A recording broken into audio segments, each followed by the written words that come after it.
Outstanding Performance Choir, and of course, thank you, Mr. Valleys. At this time, please welcome Eric Lee to deliver the valedictory address to the graduating class. Eric?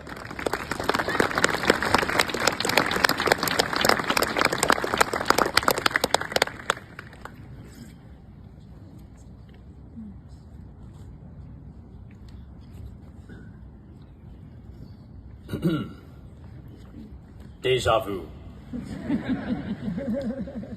As I read the script to all of you gathered here at this graduation, because I'm in fact reading a script, I cannot help but feel a familiar feeling.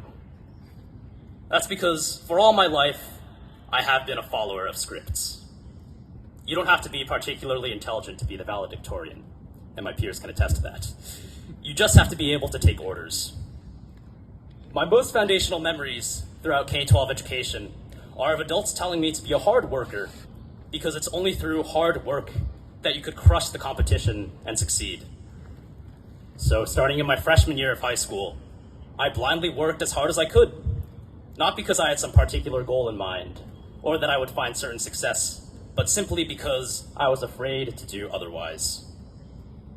As you all know, the reason I speak here today is due to a very ordinary 4-digit number, my grade point average, which was the product of working hard to follow a script that called for taking a high number of AP classes and doing a low amount of questioning.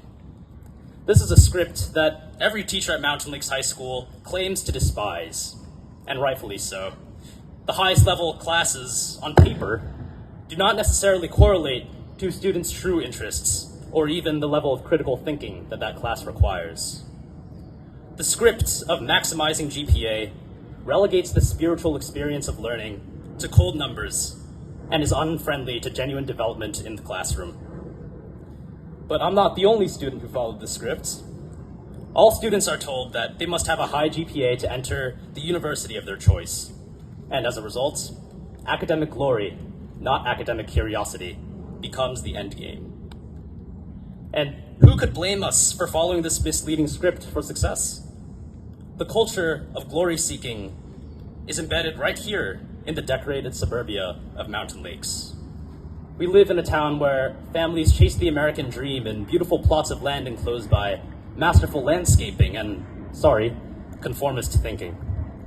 But why do I say conformist thinking? I say this because our parents did everything right. They followed the script for success perfectly to get to where they are today. And to reach this high bar that they have established, we can only maximize our intake on our academic and extracurricular plates, striving to be the absolute best at absolutely everything that we do. Classmates, although I commend ambition, our glory-seeking culture manifests in one of our most, in my opinion, fallacious behaviors. In our endless quest for self-perfection, we tend to gauge our self-worth by aggressively comparing each other and our strengths. Whether in academics, athletics, or the arts, how many times have you ever envied a peer and consequently felt utterly inadequate? But the script for high school success is a severely abridged version of true life wisdom. Beyond high school, there's university, and beyond university, there is the wide world. An old proverb in Chinese states, 人外有人，天外有天. Thank you. And that translates to, beyond sky, there is sky. Beyond people, there are people. Among this endless sky of people, it is a guarantee that there will always be someone better than you and someone who wants to be you. How could it be remotely possible to be the best at everything, or even at one thing? I cherish my high school experience and upbringing in cozy Mountain Lakes. Yet, I find it regrettable that our culture, college admissions, and parental pressures push students to be the highest possible numbers on an arbitrary academic points-based system, instead of truly transcendent learners. In a way, this culture is understandable. We have to be more successful than our already thriving parents were, because that is the central axiom driving the evolution of generational progress. But the Darwinian notion of survival of the most academically fit demands our re-examination. Darwin said himself, "It is not the strongest of the species that survives, but rather that which is the most adaptable to change. Now, adaptable to change. In this globalized and forever altering world, that student who is most adaptable to change is not the student with the highest grade point average, but the student who thinks for themselves and knows how to cooperate with others. So, classmates, let us stop constantly comparing ourselves. Frankly, it's quite exhausting. In fact, now that college provides us an escape from cozy suburbia, as well as a tabula rasa to remake ourselves, let's do the unimaginable and go off script. As we carry our diplomas with us tonight, I hope that we let go of our suburban notions of success and hesitate before selling ourselves out to maximizing points in silly professional games.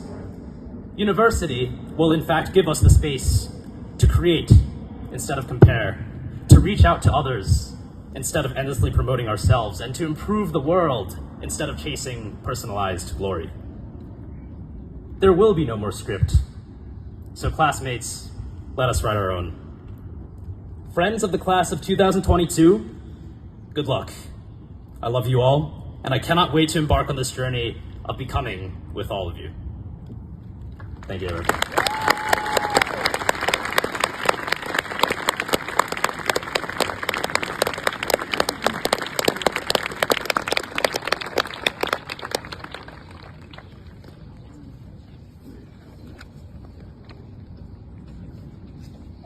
Thank you, Eric. Great job. Wise words. Please